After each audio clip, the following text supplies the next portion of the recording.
Welcome into 49ers Access. My name is Sterling Bennett. Joining me on the show today is Dre from Dre Area Sports, and we have to talk about a shocking move the San Francisco 49ers made today, and that is trading for Philadelphia Eagles edge rusher Bryce Huff. It shocked me, but I think the entire fan base can collectively say this is a thumbs-up move for San Francisco. Dre, how you doing? What was your instant reaction to the San Francisco 49ers trading for Bryce Huff today? My instant reaction was, hell fucking yeah. I was at work and I was like, holy crap, you guys, Niners just got Bryce Huff. And then looking at me like, what? Who's like, that? Dude, they got Bryce Huff. And a buddy of mine was like, isn't he like a defensive back? No. He is an edge rusher that is one of the premier edge rushers in the league, especially if you go back to 2023. So, no, this is a huge get for San Francisco. Yeah, my instant reaction was like, I had the double take. I was like, wait, what's happening? Like, oh, okay. I didn't know San Francisco was in the business of making moves on May 30th.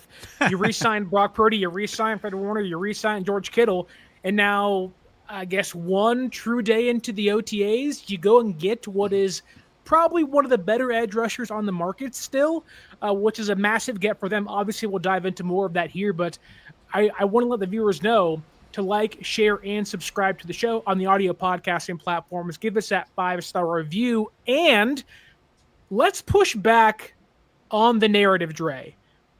When there was a ton of people saying, if they pay Brock Purdy, they can't afford to trade for a big-name player. They can't afford to sign a big-name player to a massive contract. Oh, and this narrative. Like San Francisco said, you are full of crap because those people look entirely dumb on this May 30th edition of the show. Like that is they are aggressive. They're going for it. It doesn't matter who it is. Like they are going to find a way to add valuable pieces to the roster, and the idea that having to pay Brock Purdy $265 million would hamstring them is entirely false. It's entirely false. I mean, look, we already know that, you know, the Niners had somewhere between 52 and 53 million in salary cap space, right? So we knew that that had already existed after they had signed Fred Warner. So at that point, it's like, hey, look, they have money to spend. They're under the salary cap. So, I mean, like, it's not like they're hamstrung by Brock Purdy's contract whatsoever. I think they're only paying him somewhere close to like $9 million this season anyway. So they set themselves up to be more flexible in acquiring talent, and that was one of the things that Brock Purdy wanted out of his contract was he wanted to be able to have a contract that allowed San Francisco to bring in more talent, and that's exactly what they did today in acquiring Bryce Huff. And we know now that Bryce Huff is already reworking his contract to make this deal work, which means that he wants to come to San Francisco. He wants to work and play under Robert Saleh and Kyle Shanahan. So he wants to be here, and that's a good thing for San Francisco. Yeah, the immediate reaction from us was like, this is awesome. But even Bryce Huff got in on the action, immediately posting on his Instagram story kind of like deuces to Philadelphia, like thank God I'm out of here. But also immediately posting a picture of him with the New York Jets, which is where he worked with Saleh the past couple years. So you can tell he's excited to be back with Robert Saleh. And it's funny where the last couple of years you had Steve Wilks, you had Nick Sorensen, two guys that really weren't going to bring in the big name free agent. And while you can certainly say Bryce Huff isn't the biggest guy in the market, he's not TJ Watt, he's not Trey Hendrickson, he ain't Nick Bosa, right? But the allure of Robert Saleh is already kind of showing its true colors, where you see what he did in the draft. Like 7 of the 11 picks they took were all defensive players. The free agency was mostly special teams stuff with Brant Boyer, but you're seeing the impact Saleh is already making. And you can honestly say, had this team not hired Saleh, they're not acquiring Bryce Huff today. And that, to me, is a big win for San Francisco. I think so. I mean, I think because Saleh is here, he was able to communicate with Bryce Huff about, hey, man, we'd love to have you here. This is kind of what we're looking at in order to get you here. And here's a guy that, I mean, he's like the 7th. They have 7 defensive ends on that team pretty much. And so look, he's like, look, instead of me having to battle my way through all these guys after we just won the Super Bowl, I'd rather just go there and play with you and, essentially be a day one starter on this 49ers defense. I mean, he gives the Niners so much flexibility. And so this is such a win-win for both, for Huff and for the Niners. I'm super excited to see what Saleh can do to bring this guy back to his 2023 form. Well, the great thing about this is that I don't know if it was Jeremy Fowler of ESPN or Field Yates of ESPN, but one of them said that San Francisco had been talking to Philadelphia, trying to acquire Bryce Huff throughout free agency. So they've been trying to get this deal done for a while now, and I don't know if what that means or what that proves. Maybe it's the proactivity of the front office trying to get things done sooner this offseason, but usually you aren't able to acquire players of Bryce Huff's potential this late into the offseason. Usually you're seeing guys getting traded for during free agency. People want to have their rosters kind of put together before the draft to give them more of an identity for the draft, whereas San Francisco said, we're going to go out there, use every single one of our draft picks, bring in 11 players, and then still have the ability to go out there and acquire a player like Bryce Huff. But I do think we have to get into why we both like this deal. And the first thing for me is that I think it's about the cost of what it took to get Bryce Huff, because San Francisco didn't trade a first-round pick or a second-round pick or a third-round pick. The report is San Francisco traded away a day 3 pick to acquire Bryce Huff from Philadelphia. Now, that can be round 7. That can be round 6. That can be round 5. That can be round 4. It certainly does feel like that the Niners didn't pay too highly for a player like Bryce Huff. And it really depends on the pick, because if San Francisco, let's say it's trading away a 5th-round pick for Bryce Huff, they're going to get that back during the draft pick compensation that comes and goes during next offseason. So when they have guys leaving free agency, Bryce Huff could very well be that free pickup for them this late into the offseason, which kind of tells you that the only thing they're really spending on Bryce Huff is money. It's simply just money. Now, I'm hoping it's a round 5 compensation pick, but they're really just paying for a player like Bryce Huff, which put things into a much better context when you're acquiring players this late into free agency, because Philadelphia is paying $9 million of Bryce Huff's $17 million that are guaranteed to him, and San Francisco is only paying roughly $8 million. So they're essentially cutting that contract in half and saying, you get a half and you get a half. And the great thing about this is, if Bryce Huff is a bust, they can wipe their hands and say, look, there's an out in that contract after this season. But if he's good, I think he'll have like a $17 million cap hit again next year. Maybe it's $21 million dead cap. They'll rework that. They'll figure things out with him, and they can hopefully have a speed rusher on the roster for a heck of a lot cheaper going forward. So when you heard day 3 pick for Bryce Huff, it kind of felt like if he can reach that potential of being, your number 3 guy, your elite 3rd round rusher or third down rusher, this is kind of a steal for San Francisco this late into the offseason. Absolutely, it's a steal. Sorry, I have a guy with a weed whacker like right outside my room here, so I know it's super loud. I don't know if you can hear it or not. I was just said, "Hey, shut up!" It's like, I was like, "Oh my gosh!" No, this is definitely a steal for San Francisco. I mean, the fact that you're getting a guy who's only 27 years old, had 10 sacks in 2023 under Robert Saleh. This guy was a premier pass rusher in 2023. Went to the Eagles, didn't work out. Never really worked out with their scheme, with their fit. They had a lot of guys there as well. You had Josh Sweat. You had a whole bunch of guys there. And so he kind of fell out of the rotation, had some injuries as well. So it overall just was not a very good fit for Bryce Huff. I don't think he really wanted to be there.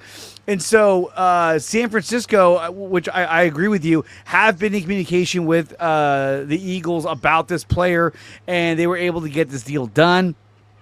And now it gives San Francisco the flexibility to say, hey, Mykel Williams, we want you to go out there and dominate and be the best player you can be. But now we have a guy in Bryce Huff that will allow you to kind of mature into your position and learn the game, as opposed to saying, hey, it's you and Bosa, you guys got to figure it out. No, now you have a premier pass rusher in Bryce Huff that could spell Michael Williams or allow you to move Williams to the interior on certain downs and to really give you that kind of NASCAR package. If you have Huff, Bosa, and Williams out there, now you have a real pass rushing threat with three pass rushing guys coming at you. So I think this is so cool that the Niners were able to get this done. But at the same time, I think what it does is it sends a message to the league saying, hey, guess what?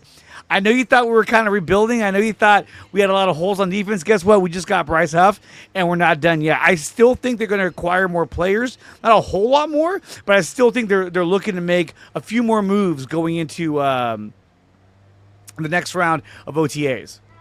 Yeah, it does feel like that. Well, I wouldn't say that, San Francisco's going to go out there and trade, for more players.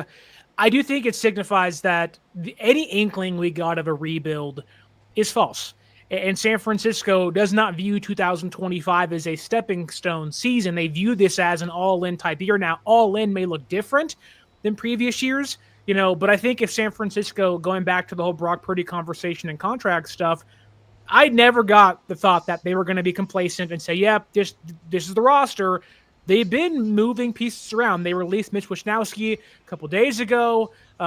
There's rumors that they could be signing a veteran receiver. You just never know. And San Francisco is very much trying to add pieces to round out their roster. But the one thing I really love about acquiring Bryce Huff is that, yes, it gives you, that number 2, number 3 guy, but it also gives San Francisco's defense what they haven't had maybe since D Ford. Yes, Samson Ebukam really wasn't this. Charles Omenihu could kind of mix and match and do this stuff. Ebukam was good. I loved Ebukam. Yeah, he was fine, but more so in the archetype of that speed rusher, right? Yeah. Ebukam is that kind of B- player that really doesn't have the traits you love. He's fine. I'll give you 7.5 sacks a year, but if you can have that speed rusher opposite Nick Bosa, it opens things up for your defense. It gives your defense kind of some firepower it hasn't had in previous years. And hopefully, if you can get into the right third down situations, he's on your outside opposite Bosa, Alfred Collins, and Micah Williams. It opens up another path to the quarterback where we all walked into this year saying, you love Nick Bosa. You are hoping to love Micah Williams. He has high potential. But then there's Sam O, then there's Yetur Gross-Matos, and it's like, well, you like those players, but those are guys you'd rather be your 4th or 5th options. Now those guys do become your 4th and 5th options. Mm-hmm. It opens up room to add in that kind of number 3 edge rusher or the kind of your 2A to Micah Williams' 2B in year 1. Now you can mix and match with where you have Micah Williams who's coming in. He's big, he's strong, he's sturdy, he's dense, he wants to run through offensive tackles and guards. Now you have the guy that can go around the offensive tackles and the offensive guards, get to the quarterback, and just give you something almost it's almost like splitting an elite player in two, where you have Michael who has the power, now you have Bryce Huff who has the speed, and that really does play in a wide 9 defense like Robert Saleh's. Absolutely, and when you look at the numbers that Bryce Huff had put up in New York under Robert Saleh, we know of course we talk about his 10 sacks, right? Let me see, I have it right here. What was that? I don't know. Do you hear that? I think you're watching Star Trek back there or something. Oh, sorry, it was Reading Rainbow's playing or something.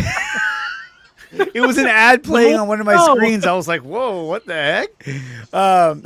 Sorry about that. But no, he had 19 tackles. He had 29 total tackles going along with that, with those 10 sacks. So, I mean, this is going to be a huge difference maker. And I agree. This is probably the best edge rushing pass rusher we've had since D Ford. And we're getting him at a fraction of the price. Now, we haven't seen the final figures yet of what we're be paying this guy. Right. And we don't know if it's a multi-year deal. I don't think that it is. It's probably just the rest of the season, and then we kind of figure it out from there. I think it can be, but it doesn't have to be. It doesn't have to be. It could be So a if he mutual sucks, option. he's gone. If he sucks, he's gone. And look, I would rather have Bryce Huff than Leonard Floyd at this point. Oh, 100%. Huff is younger at 27 years old, and that's the thing too, is that you're not getting a guy who's in his 30s, 31, 32, who's past his prime. No, this guy's 27 years old. This guy's in his prime, and so I'm super excited about this on the flexibility and what it brings to San Francisco on the defensive side. I still think, like I said earlier, it leaves room open, bring in more players. A veteran receiver, I think, is definitely something that they should consider. I have a video about that over on my channel. Go ahead and check that out. But What a segue. but I really do, because I'm worried with Pearsall already having a hamstring injury. It's kind of like, oh boy, now he's already hurt. Let's hope it doesn't linger on going into mini camp. So no, this is an absolute no-brainer of a trade. If you're trading a late day 3 pick for Bryce Huff, that's a no-brainer. That's let's make this trade happen. I don't care. This is perfect. Let's do this. And like I said, they needed some defensive. They needed depth at the defensive end position, because without him, you have Michael Williams, you have Nick Bosa, and then who do you have? You have Sam O, Robert Beal, who's never going to be the guy you want him to be. I mean, maybe he will this year, but we've been saying that every single season, just like we said it with Drake Jackson. And look what they did with Drake Jackson. They cut him. They're like, all right, we're going to cut our losses here, dude. It's not going to work out. So instead of waiting around for these guys to do something, they said, hey, look, let's go out and get a guy that we know who is a for sure thing in Robert Saleh's system, and they did that with Bryce Huff. Well, you mentioned Leonard Floyd, and I think it's a good point, because when San Francisco cut Leonard Floyd this offseason, he immediately signed for $10 million with the Falcons. And it was like, that's a weird, perplexing move. I don't understand why San Francisco cut him. I get the production really wasn't what you wanted it to be in his only year in San Francisco. But he was that kind of baseline player. You said, hey, he at least raises your floor.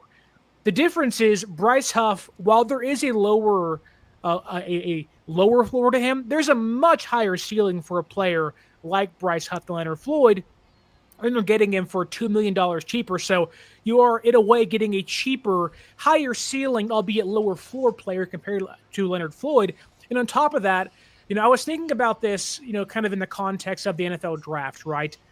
We talked long and hard about which edge rusher, which defensive lineman should San Francisco take in that first round. And obviously San Francisco took Micah Williams, but a lot of people wanted, Mike Green and James Pierce Jr. And a lot of those guys had red flags. Now, James Pierce Jr., funny enough, who a lot of people wanted, ended up having the Falcons trade a future first-round draft pick for him late in the first round. And if you're San Francisco sitting back like, it may not be a one-for-one comparison, but would you rather be Atlanta, who signed Leonard Floyd and traded the future first-round draft pick for James Pierce Jr., who has some red flags, has some, does he love football stuff, has some character concerns, or would you rather draft Micah Williams, who has a much higher floor, maybe a lower ceiling compared to other guys in the draft, but has a much higher floor, and they go trade a 5th-round pick or a 4th-round pick for Bryce Huff, who has already had success in Robert Saleh's system, and is only going to cost you $8 million and no true future draft pick compensation, in which you're probably going to get that pick back once the comp picks come in next offseason. No, absolutely. I would definitely go with this scenario that we're in now, because, look, Leonard Floyd is an older player. Wasn't really that speed rusher anymore. He's a long, kind of lanky guy, and so he's not going to really just bull rush you and move you off the line. I thought he had a good season last season, but kind of like what Kawachipto was saying, he wasn't really an impact. And he had 8 sacks, very spread out throughout the season. It's a bunch of empty calories with Leonard Floyd. And you know what? Even when they signed him, I mean, look, before they signed Leonard Floyd, a bunch of us were talking about, like, oh, man, what if they go after, like, Danielle Hunter or all these big names? And this had Leonard Floyd. I thought that was a really safe signing. Like, hey, look, he doesn't get hurt. He plays in a lot of games. We don't Which have is to worry about valuable, that. but still. Hey, it is, but like when you sign a guy and your first thing is, dude, the guy plays in a lot of games. You're like, okay, that's cool. Yeah, Like but he's I like average. that. I like that and all, but I mean, I don't know. And to me, he wasn't really a great scheme fit. Wasn't great against the run. Didn't set the edge great against the run. I think he's a guy that's better off on a team that has multiple options on the defensive line and allows him to rotate in and out and bring him in on better scenarios for him and his skill set. So I think that's why going to Atlanta is going to help out. And then not only that, but they signed Leonard Floyd, and then they went and traded for. They traded and drafted James Pierce Jr., which is basically like the younger version of Leonard Floyd. They're both long and lanky and rely on their speed. So that was interesting. But still, I would rather be where we're at now with Bryce Huff and Mykel Williams, without a doubt.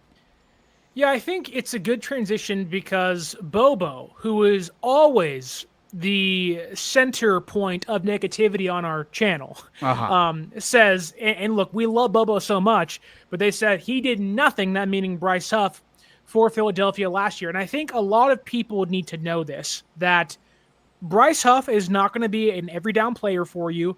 It's not his play style. He'll be a third down player, mostly in pass rushing sets. He can play on first down. He can play on third down, but you don't want him playing on 2nd and 6. You don't want him in there on 3rd and 2. You want Bryce Huff hopefully in there on your 3rd and 8s, your 1st and 10s in very specific situations. And you don't mind paying nearly $8 million for a player if he can bring down the quarterback 8+ times a year and make your defense more dangerous. But I think the good thing about this is because a lot can be made of his struggles in Philadelphia, but it was clear as day. After they brought in Vic Fangio, he didn't want to be there. Vic Fangio didn't want him there. He was a healthy scratch in the Super Bowl. There was not a fit for him in Philadelphia after they brought in Vic Fangio, and it's very obvious that you putting up the deuces on your Instagram the very first chance you get is like, thank God I'm out of here. And open your arms, Robert Saleh, and welcome me into them because I cannot wait to get back into your defense where I know in 2023 I was, and I'm not kidding here, in 481 total snaps, Bryce Huff had 67 pressures and a 21.8 pressure rate. That ranked first in the NFL over TJ Watt, over Nick Bosa, over your Myles Garrett or Trey Hendricksons. Most other guys you'd say, yeah, that's a no-brainer pickup for you. Bryce Huff in Robert Saleh's defense with the Jets just 2 years ago was arguably one of the best edge rushers in football with 10+ sacks. You're hoping he can become that player once again where you can see a clear-cut downgrade in Philadelphia last year, under 300 snaps, only 23 pressures, and under 13% pressure rate and 2.5 sacks. He just didn't fit what they wanted to do out there in Philadelphia. Now, being in Robert Saleh's defense, back in San Francisco, it's very hard to find perfect fits for your defense, and there is a path where this thing does not work out for them, and he just is that bust again. But if you point to the history of Huff in Saleh's defense, this may be one of the best possible fits you can find in the entire free agent class. Oh, absolutely. And like I said, this is a guy that wants to play for Saleh. Saleh wants him here. So this is an absolute great acquisition for San Francisco.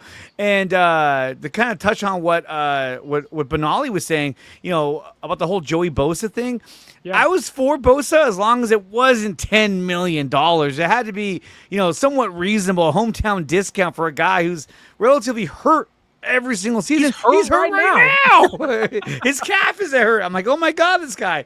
So look, to me, Joey Bosa would have been a good acquisition if he is your rotational piece, kind of like what Bryce Huff is going to be. If he's your only defensive end opposite Nick Bosa, then you got a problem. That's not going to get it done. Yeah, I think for a lot of people, mainly myself as well, that wanted Joey Bosa, but they wanted him under that double-digit figure. Yeah. And you see Bosa get like $11, $12 billion, and we all said, whoa. Never mind, what's the plan? And even myself, I questioned, okay, so you're going to cut Leonard Floyd, you're going to draft Mykel Williams, and even leaving the draft, we all said you didn't get another edge rusher. Where's the other guy? Like, you didn't want that 5th round guy, that 4th round guy to round out your depth piece. And now you get Bryce Huff, who you do know, if he can reach that potential, is probably going to give you 7+ sacks this year, be a 3rd down guy for you. He may not reach that 2023 level again, but don't forget, he was not an original Robert Saleh pick with the Jets. He was drafted in 2020. Saleh was not there yet. He was still in San Francisco. Saleh saw something in him and said, there's something special there. I can make some chicken salad out of what the Jets left me before I got here.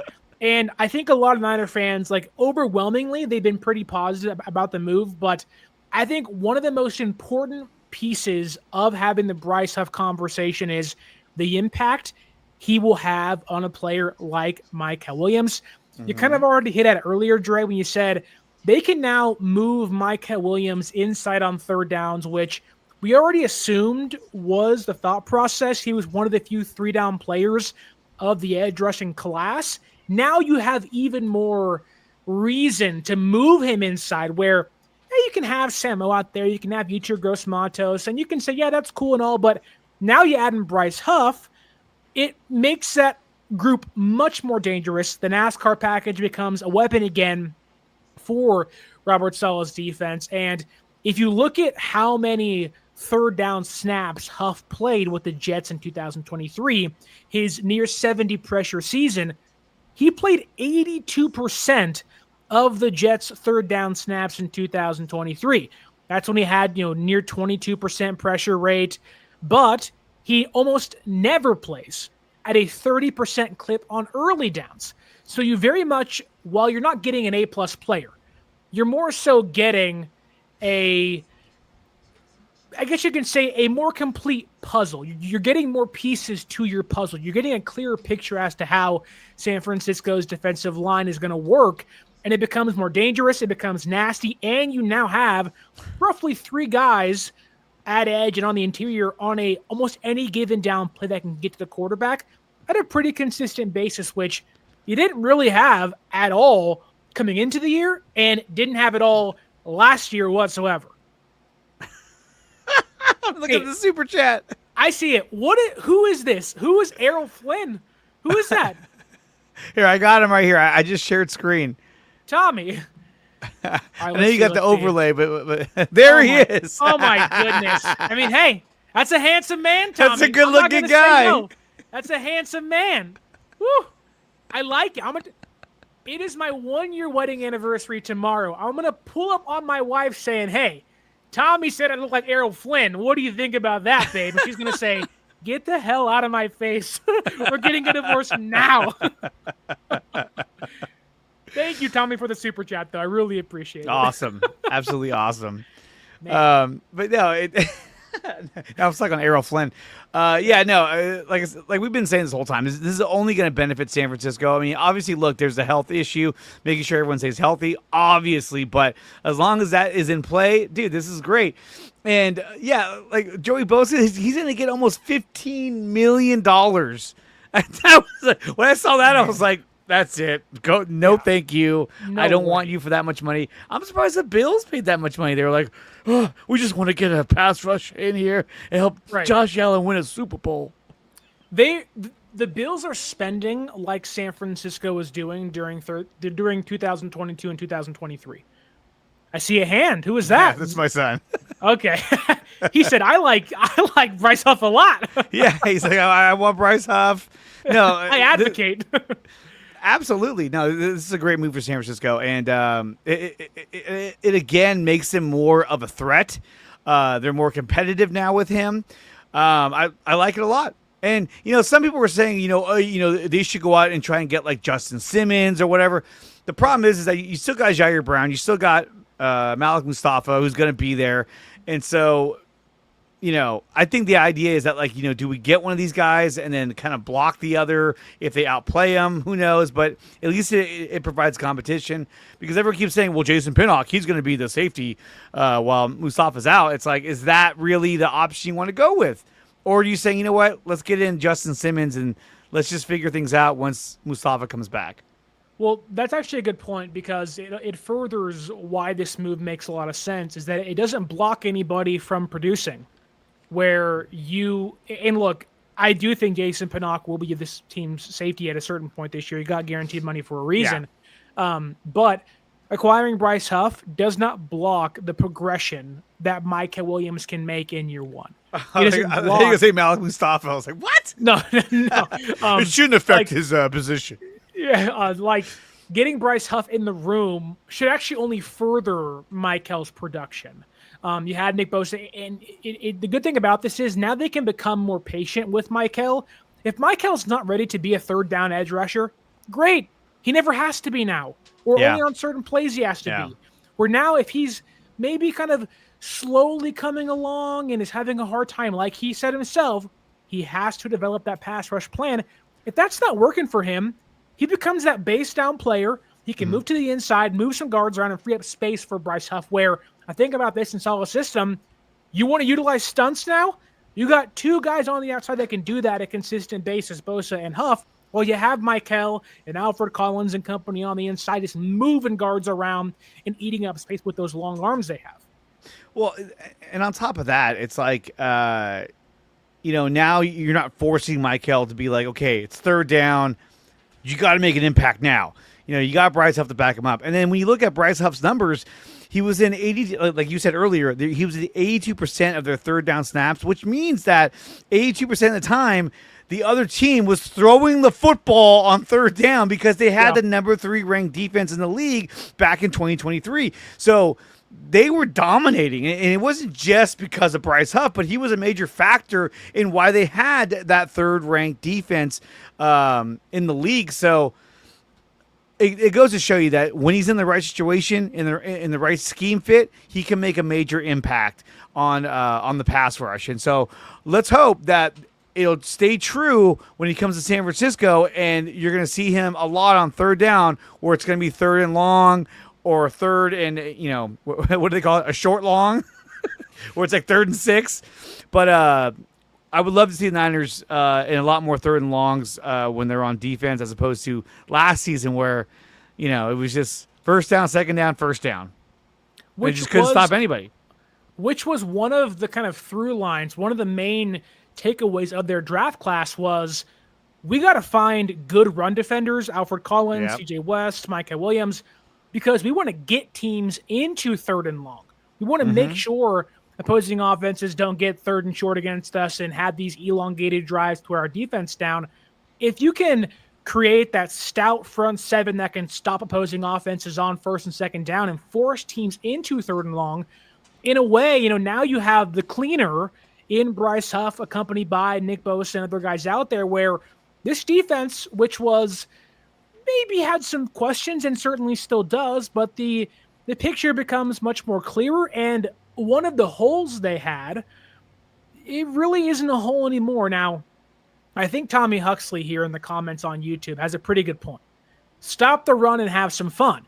Yeah. One thing Nick Bosa often said when they transitioned from DeMeco Ryans to Steve Wilkes to Nick Sorensen of like, we want to pin our ears back and just go. We don't want to, we don't want to run this, you're going to do this on this play. We want to just pin our ears back and get to the quarterback. And you saw a little bit more of that last year, but now you're really going to see that if they can get the run defense right. You're going to have Nick Bosa playing more free, getting back to the quarterback, pinning his ears back and just going. CG Ruthless says, all gas, no brakes. You're going to get that motto again. You're going to feel that kind of swarm mentality of, all gas, no brakes.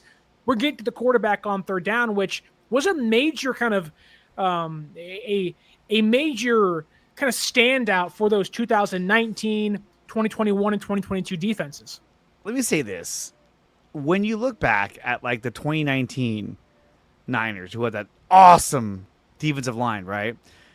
You had a line that had D Ford, Eric Armstead, DeForest Buckner, Nick Bosa, right?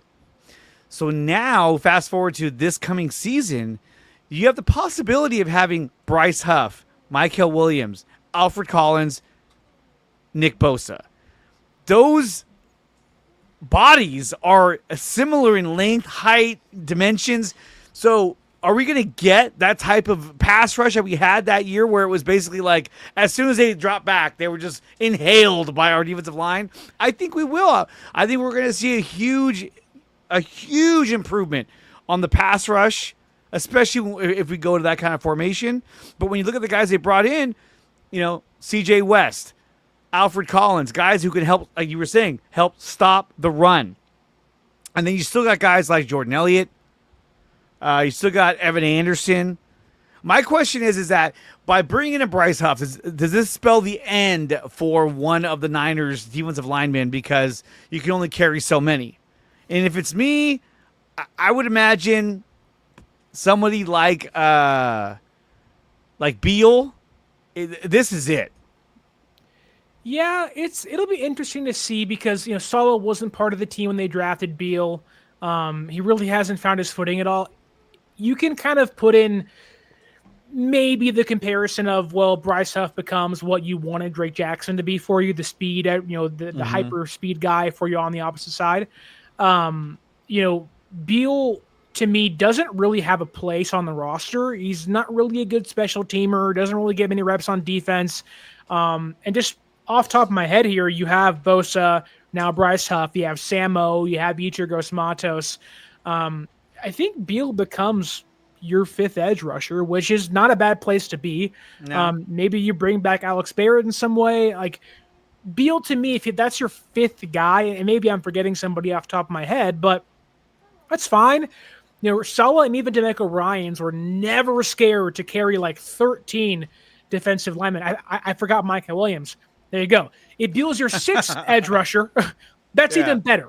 Like they have no problem carrying 13 defensive linemen. If you have 6 edge rushers and you have 6 to 7 guys on the interior, that's the depth you want. The way I view the edge rushing group is kind of how you view an MLB bullpen, where you want your great closer, your great setup guy, you want your middle relief dudes, you want your long relievers. Robert Beal kind of fits into that, 4A guy where you're like, in some games he's up in, AAA, and some games he's playing on the Major League Ball Club. I could see them cutting Robert Beal and bringing him back on the practice squad and whatnot. But if there obviously was someone to get cut, it'd be Beal. But they like to hoard those edge rushers, and rightfully so. They do. Because my mind goes back to 2021 when it was Bosa, Ebukam. They traded for Amenhu halfway through the year. They had Arden Key. They had Kerry Hyder. They had all these dudes, and you said, oh, my God, how deep can you be? They would probably carry 12 to 13 defensive linemen, and hopefully this year not carry 7 wide receivers for no reason. Looking at you, Ronnie Bell, because what the hell was that? Like in the game against the Rams where he basically batted down the pass instead of catching it. It was like, whoa, what are we doing? He said, look, if I can't catch it, I want to play defense for the opposing team. Dude, either one of us could have made that play. If they threw me the ball, I could have batted it down. I hope it would have been okay if we did that. But if you and I did that, all the fans would be like, well, what do you expect? But Ronnie Bell does that. You're like, come on, dude, catch the ball. That's your job. And look, 49ers Faithful Forever has a good point. He was talking about the 77.4 special teams grade is actually really good. He's talking about Robert Beal. He was good on special teams, but is this a guy that Brant Boyer wants on his special teams? Is it a guy like, hey, I covet this guy because he's good on special teams. Let's keep him around. One of the guys I question is Yetur Gross-Matos. The guy's still making a pretty penny of money. If he doesn't look impressive in training camp and preseason, I don't know. I mean, this could be a guy that maybe they part ways with. But I think at this point, you want to have as much depth as possible. My only concern is the amount of money he's getting paid. Is it something that they could look at and say, hey, you know what? Why don't we get rid of this guy and then we'll bring in another free agent who just got cut? Because at the end of preseason, everybody gets cut. And it's like a free-for-all on who teams can claim or which player just wants to go to the team, which is kind of annoying at times because I've seen players where I'm like, oh, I hope they get him, and then he goes sign somewhere else because he wanted to go there. It's like, But it's funny because you mentioned cutting Yetur Gross-Matos, and a lot of people, including myself, were kind of saying like, hey, Jadeveon Clowney's out there. Would you bring him in? And I'll ask you this. Would you rather have Jadeveon Clowney or Bryce Huff. Because I think they're pretty comparable, different players, mind you, but Yeah. maybe the expectations as to what they would have brought to the roster, where it's like, you're not going to be playing over Micah Williams on a consistent basis, but be that third guy for us. And I think, again, they're very different players and they give you different skill sets. I think Clowney is a more well-rounded player compared to Bryce Huff, but would you rather have Bryce Huff or Jadeveon Clowney as a May 30th acquisition for this Niners defense? You know, looking at the two of them, 6'3", 255. What is he? What is Clowney? What's his size? It's not showing me that. Why wouldn't it show me that? It's kind of weird. And he's a former number 1 overall pick in Jadeveon Clowney. I think he's been kind of a disappointment his whole career. I think he's just been a pretty good defensive end, not a dominant one when coming out of NC State. I would rather have Bryce Huff. I think Huff is more of a speed rusher, which we need, and I think he fits the mold similar to what we had in D Ford. He's all Clowney, not Clooney. I mean, if it was George Clooney, hey, yeah, you never know. He's getting loads of Batman questions from me, like, what the hell happened in Batman and Robin, brother? That was terrible. Oh God. But out of the two of them, I would rather have Bryce Huff. And plus, he has already played with Robert Saleh. They have that cohesion, that trust, and he fits the system. So I think he'll find success here in San Francisco. If he doesn't, well, we'll make sure to blow him up. Blow him up? No, I'm saying, like, if he literally kill him. No. Then you said that. Now we're gonna get shadow banned. We're gonna get demonetized right now. Yeah, demonetized. We're kidding. We're kidding. You too. We're kidding. We're gonna give him a big old Dude, hug. We're not gonna kill him. I swear. The other day, someone was talking about Nick Martin, and I forgot what account it was. Was like, mark my words, Nick Martin is gonna be our starting linebacker next to Fred Warner. I'm done with D Winters. And then I posted a post saying D Winters reading this post, and it showed a guy like, "Oh man, come on, man!" And then D Winters liked it. Oh, that's great. I was like, "Oh no!" Because that was like awesome. That was like Malik Mustafa liking that video of the I forgot who it was. I think it may have been like Sad Niner fan being like, I forgot he tore his ACL. Like, what the heck? And it was Drewski with the white face on. It was like, dude, like, what the heck is going on? It's crazy, dude. It's crazy. If you're on X or Twitter, players can see what you do. And they'll comment, and they will respond, or they'll just block you. And it's like, then you won't have access to your favorite players anymore. But usually Niner players take it in stride. Getting back to Bryce Huff for 1 second, because I do think it's important to say that I don't think this is a home run move, but I do think it does bring home some runs for San Francisco, if that can make some sense, where I think Michael is a double or a triple that can turn into a home run for you, to use a baseball analogy. I think Bryce Huff brings home some runs for you, makes your roster much more well-rounded. He fits exactly what you want to do, makes you more dangerous, and that's really what's important. You know, San Francisco had a really depleted defensive line last year coming into this season. Everyone was like, what's going on? What's the plan here? This is a really important lesson to learn, that sometimes when it seems crazy and chaotic, maybe you just got to be a little patient with Jed York and Parag and John Lynch and Kyle, because maybe there is a plan in place to actually make this defense a heck of a lot better than it was last year. I mean, this makes their defense a heck of a lot better. I'll tell you that, having Huff in the on the roster. And no, I mean, to me, this is a home run. This is an absolute home run. I love the acquisition. I love what he brings to the table. I love the fact that you have a premier pass rusher on the roster. And this is not like a Randy Gregory acquisition where you're like, well, he was good a couple of years ago, and he's been all right. Just not for us.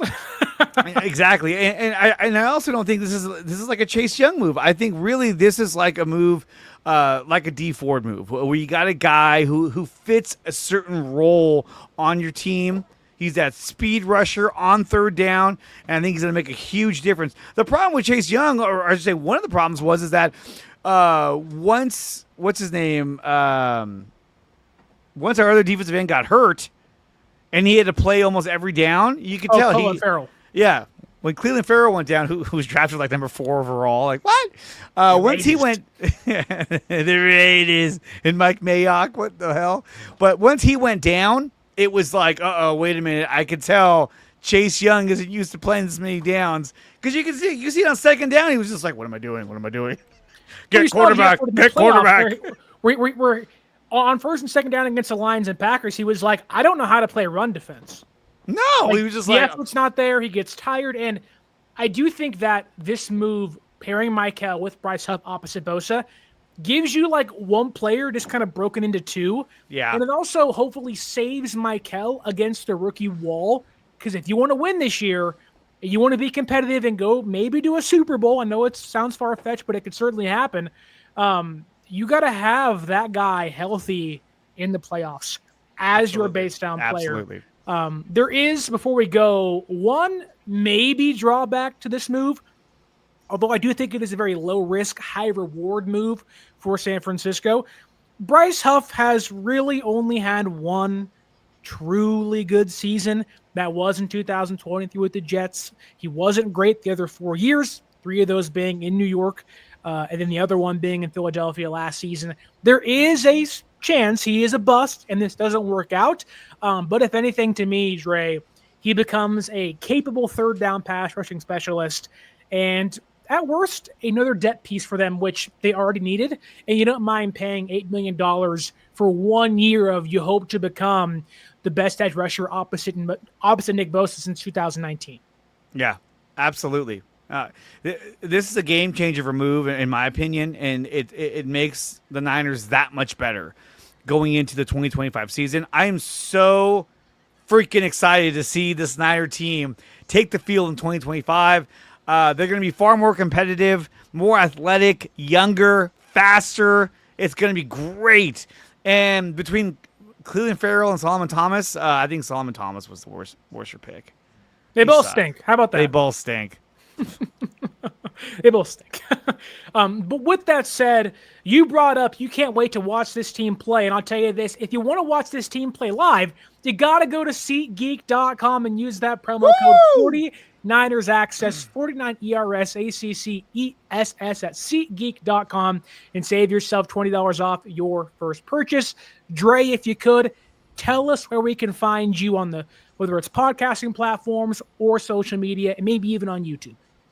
Yeah, you can find me over on YouTube at Dre Area Sports. You can find me on X over at Dre Area Sports as well. And you can find me on Instagram as well. I'm not on Facebook yet. I don't know. I don't like Facebook. Meta. Gotta get on Meta. Meta. Where have I been? MySpace. Threads. Come on, dude. Like I said, like, share, subscribe to my channel on YouTube. I post videos daily, and I oftentimes collaborate with this guy right here, and Sterling Bennett, one of the best on YouTube. If you're not subscribed to Sterling Bennett, I don't know what you guys are watching, what you guys are doing, but this is the guy, so definitely check that out. And like I said, follow me on Instagram, on X. I have memberships on my website, Patreon, whatever you want to do to help support. MySpace. MySpace. My face. But yeah, check it out on YouTube, Dre Area Sports. Well, you can go subscribe to Dre on YouTube and follow him on social media. You can also follow us on social media at 49ers.access is the Instagram, 49ers_access is the X or Twitter. And you don't forget to like, share, subscribe. Leave us that 5-star audio podcasting review. Tell us down below, do you like the Bryce Huff acquisition? Are you in? Are you out? Are you saying it's not that great? Or are you saying it's all gas, no brakes? This is a great move for San Francisco's defense. Tell us down below as Dre flexes in the camera. I'll do it with him as well. But with that said, don't forget to like, share, subscribe.